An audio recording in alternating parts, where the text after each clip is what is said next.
Hello, my name is Mitch and I draw Bloodforce, and today we're taking a look at page 23 of issue 2 of Bloodforce. Getting close to the end. And if you want to support the channel, you want to support me as an artist, the best thing you can do is open up the description on this video. And there's a link there that'll take you to my Patreon. That's where all these videos go before they get uploaded to YouTube. That's where all the Bloodforce pages go. And that's also where all of the behind-the-scenes stuff goes.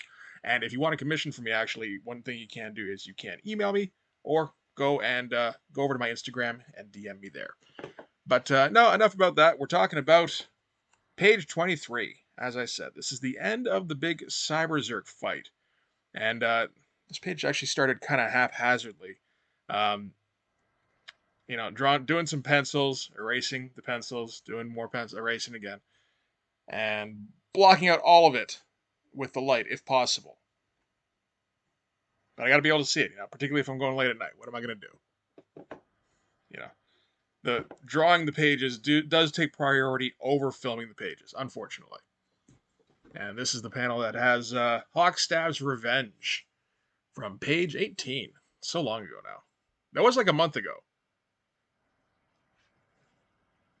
And he got to be on the ass end. Oh yeah, unfortunately, forgot to look. It wasn't that I forgot to film drawing this bottom panel here. It was that I forgot to lower the camera or bring the page up. So that's always fun. But yeah, as I was saying, Hawkstab got to be on the ass end of the awesome kick on page 18, so now he gets to deliver his own awesome kick. It's important, you want to start out with making your heels look impressive and everything, but ultimately the hero probably should get his what is it? Get his heat back, something like that.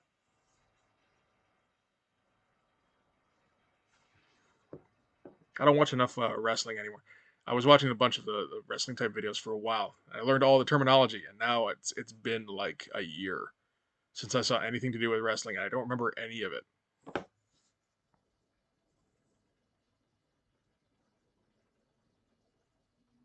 And I believe this bit here is probably around where the live stream started.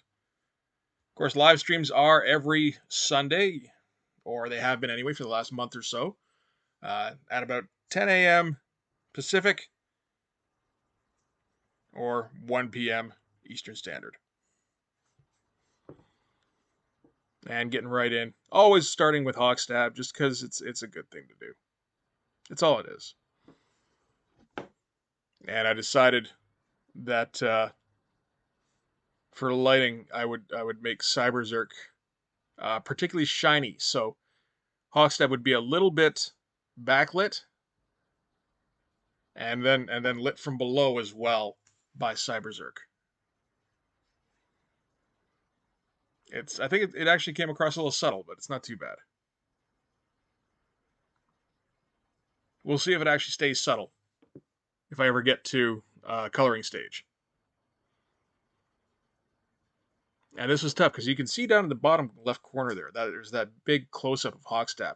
I didn't want to just repeat that. And there's another shot of Popo in this particular issue where he's doing the gritted teeth, and it's like, fuck, I don't want to repeat that either. And it's kind of close. I guess it's closer to the Popo one, but I don't think it's quite the same at least. It helps that the shading on the Popo one was completely different.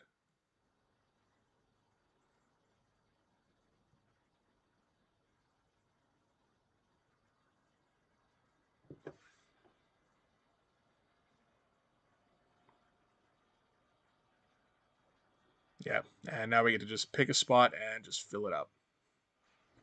Get some neck stretchies in there. Make up some shoulder muscles. It's all good.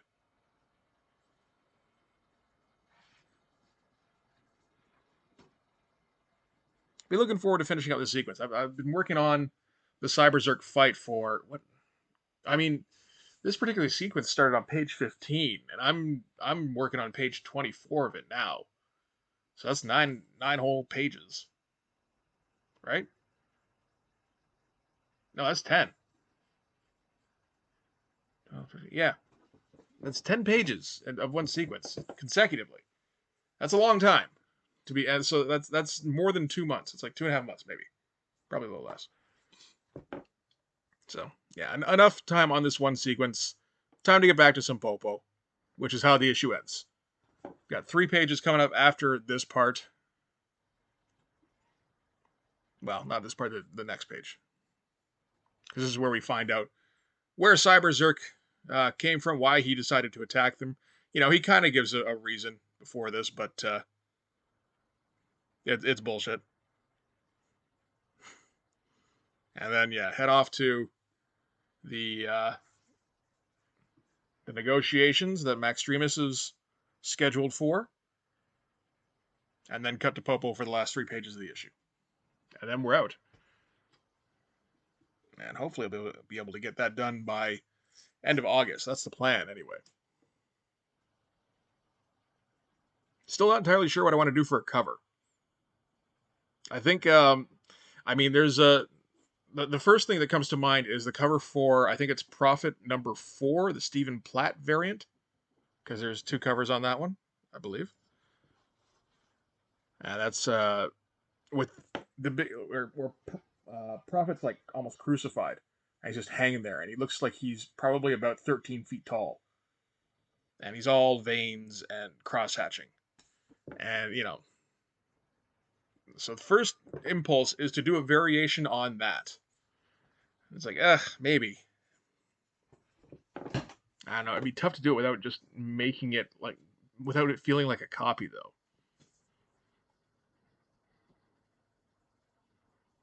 Yeah, this is good. This is not just a kick, but like dropping from the sky kind of kick.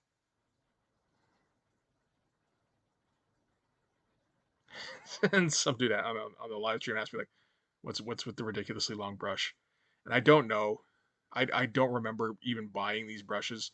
I got these brushes when I first started figuring out how to ink, and that was like in the 90s, I think. Maybe the early 2000s. I don't entirely remember. You know, like they're not in good shape at all. I've actually got some lined up to replace them, but yeah, for now these are probably the smallest brushes I have, and they still sometimes give me too thick of a line, and they're like over a foot long. Some of them. I don't know who thought that was a good idea. I suppose me. I mean, like, you know, but like, you know, I don't remember. Like I said, I don't remember anything about them. I have to assume there were smaller brushes there that I just didn't know about, or maybe didn't feel artsy enough for me for the project, whatever I was working on at the time. That doesn't seem likely. It's a tough angle actually to get some tendons and shit in on the forearms. Doesn't look too bad. And his overall pose is pretty good for just like momentum. Get some impact. We got some good impact over these last couple of pages. This here, the way I did the blade here, I'm not a fan of, and I think that might have to be amended because that's very boring and actually kind of more of like a Wolverine kind of thing, which it's not. It shouldn't be.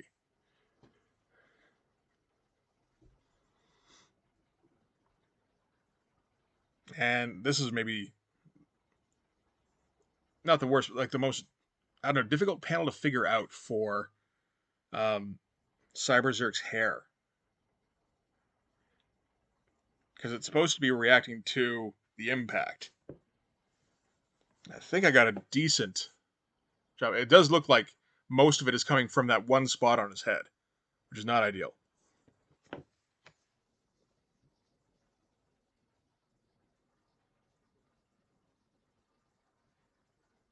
And when doing one of these shots, it's important to get all the little in-between spaces filled up to kind of support it.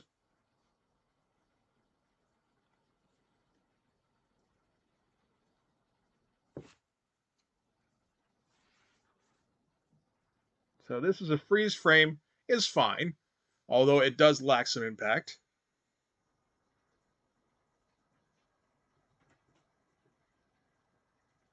Yep, don't forget the cyber shoulders. That ended up looking all right. There's moments when I don't remember how to do Colossus arms or shoulders or whatever. It's just kind of a matter of luck sometimes. But got it on this page at least.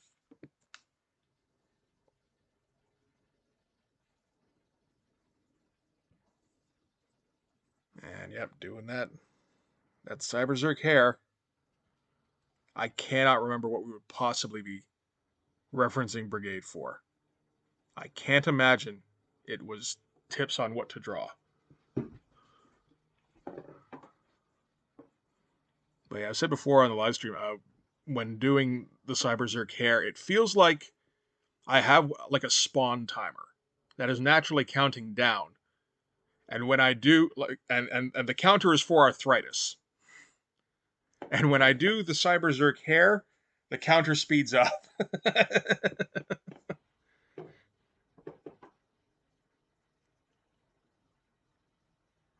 Speed lines can also do it, depending on how they're done. Like just if you do them like kind of spaced out, not too bad. That's fine. That's regular usage. But like if I decide to try and do them tight, that feels like it's speeding something up.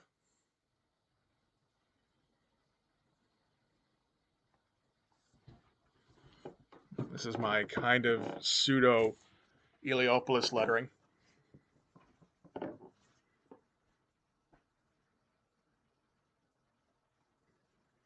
Yeah, I've decided lettering is not my thing. Next issue, I will not be lettering.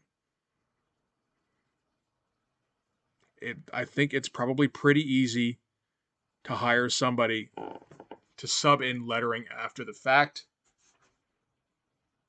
So that is what will be done. I'm pretty sure on issue 1 and 2, I'm going to have to go back and patch up a whole bunch of shit. Because the lettering on some of it is pretty bad.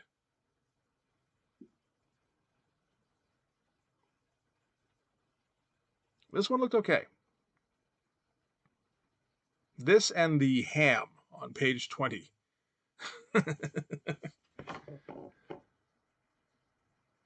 Yeah, that looks fine.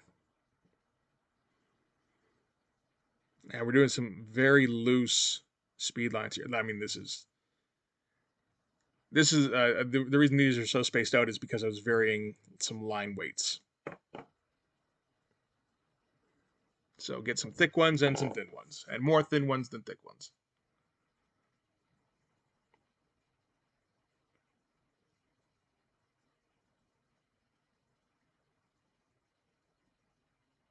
And this, of course, makes it difficult to do any corrections. So if I want to fix up those claws on that left hand now, or the blades, it's going to be tough. So maybe it happens, maybe it doesn't. We'll have to see.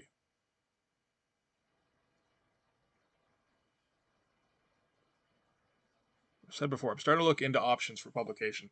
So there may come a point fairly shortly where I have to stop doing these particular videos because all my time is taken up fixing shit from issues 1 and 2. It's completely possible. And this is a shot. This is a fun shot. This is a supreme close up of Cyberzerk's central eye or lens, something like that. It seems like a lens of some kind, and reflected in it is Hawkstab leaping for the kill, and going from that to the big impact on the face kick in the next panel. That's some pretty good stuff. I enjoy that quite a bit.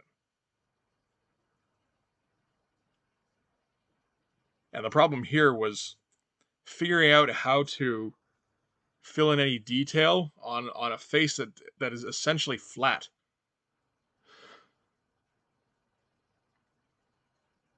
I do like how these shinies turned out on the Cyberzerk hair. It was important because I don't know if you noticed, the circle of the lens there started higher, and then I moved it down because it was important I get in the cyber hair so that it was clear enough that was you know, Cyber Zerk's face.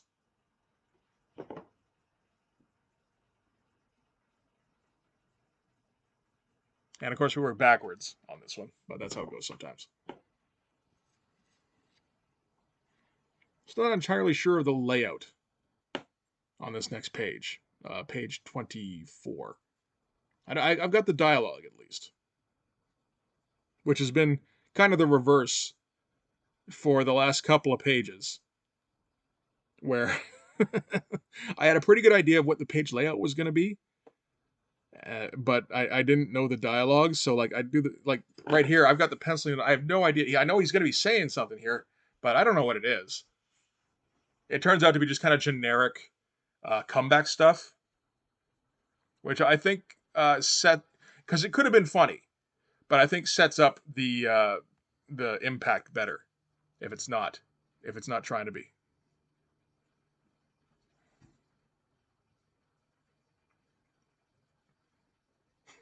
Just keep showing off that page, man. It's the best page. You don't want to see this page. You want to see the big punch page.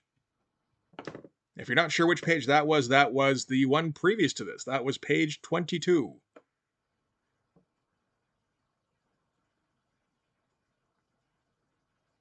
And now we get Cyber Zerk rising from the crater, or yeah, that's where he hit the wall of the UN Secretariat building. And these are all the cracks. And this is all completely random stuff. And we're just about getting to the end of this, actually. Yeah, this is just randomly fill shit until it's done, which it might be. I believe it is. So yeah, that is page 23. I don't think that turned out too badly. It's not. I mean, it's not as good. Maybe. Well, that kick's pretty good. Like, there's nothing bad in this page. I don't think. It's not as spectacular as like the page previous or page 18 or maybe even page 20. I feel like it's maybe on a par with page 20. But it's pretty good on its own. This whole sequence has been fight sequences. It was a suspicion of mine that fight sequences are easy and fun, and turns out they are. Absolutely. Yes, correct. So that's a good excuse to keep writing more fight sequences. You know, I don't know why the fuck people hold up. That was one thing with Image Comics, is a lot of them were holding off so that Brandon Choi could get an exposition. Or, you know, Eric Silvestri or Eric Stevenson or whoever. It's like, man, just draw some punches. It's fun and it's easy. And it looks awesome. It looks better than the exposition. Why would you even have the exposition? Of course, I have multiple exposition pages, of course. And they suck. Like, some of them are okay to look at. They suck to draw, every single one of them. They're a little fun to write sometimes. That's about it, if it's a silly kind of exposition. But anyway, that I should bring this to a close. That's going to do it for this one. Thanks very much for watching. If you like this video, please hit like, hit subscribe, hit the notifications. Go over and, I suppose, follow me on Twitter. I think I'm going to be pretty much ignoring that thing soon. You can also go and subscribe on Patreon, and you should. That's where all of these pages go. That's where all the videos go before they get uploaded to YouTube. That's where all the behind-the-scenes stuff goes. And a few Patreon exclusives. So that's worth dropping a couple of bucks on. And I think I mentioned earlier, I have started up an Instagram account now. I told myself for years I wouldn't do one, and I stuck to it until someone pointed out I could probably make money off of that. It's like, fuck, I should do that then. So commissions are now open. All you, all you gotta do is email me at lthawkstab@gmail.com, or you can DM me on Twitter, DM me on Instagram.